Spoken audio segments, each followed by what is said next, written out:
Adım mı batsın, dile mi düşeyim? İstesen varır mısın? Sen hele bir iste.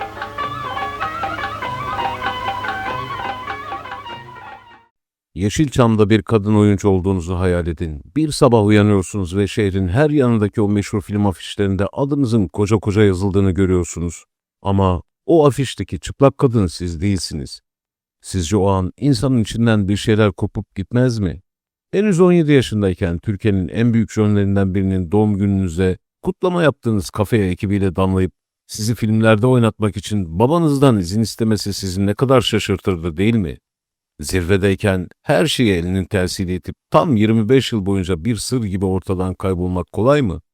Bir şampuan reklamıyla başlayıp sinemanın Mona Lisa'sı olarak anılan o duru yüz aslında hangi büyük hayal kırıklığını kalbinde taşıyordu? İşte bugün de sizlere Aysun Güven'i anlatıyorum. İyi seyirler.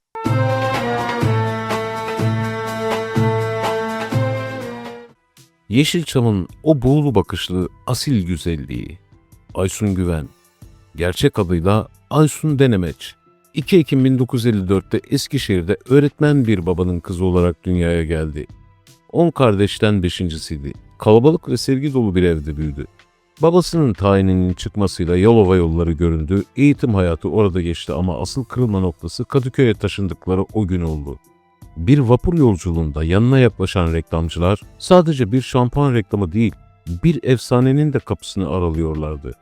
Babası başta olmaz dese de abisinin yoğun ısrarlarıyla o ilk kamera deneyimi gerçekleşti.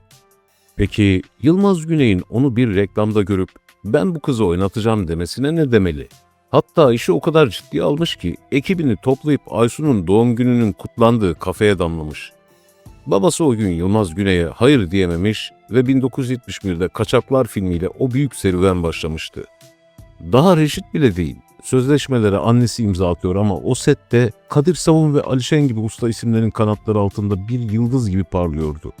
Sizce bu kadar büyük isimlerle çalışırken insan hiç korkmaz mı?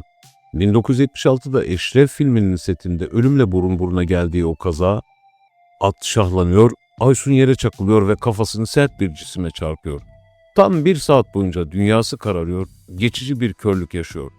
Bugün ara verelim diyen yönetmene rağmen o gün sahneyi tamamlayacak kadar işine aşık biri o.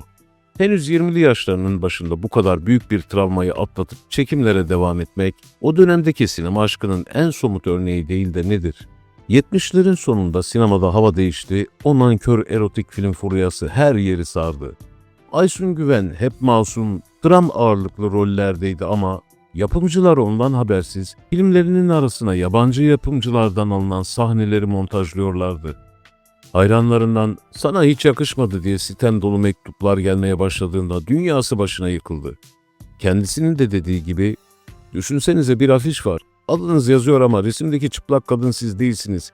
Bu durum beni derinden üzdü ve sinemadan soğumama neden oldu demişti. İşte o gün 1978'de zirvedeyken ben yokum dedi ve tam 25 yıl boyunca elini eteğini her şeyden çekti. Aysun Güven'in bu yaşadıkları size kimi hatırlattı dersiniz? Evet, tabii ki Dilberay'ı hatırlattı. Hani şu Adanalı türkücü Dilberay'ı.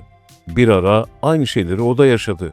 Rahmetlinin adını erotik film afişlerinde kullandılar fakat onunla hiç alakası olmadığı halde yıllarca insanlara kendisinin o kadın olmadığını anlatmaya çalıştı durdu. Ne kadar zor ve acı bir durum değil mi? Neyse, Aysun Güven de zirveden ayrılıp sadece çocuklarını büyüttü, evinin hanımı oldu, adeta bir sırra kadem bastı. Peki yıllar sonra o setlere neden döndü?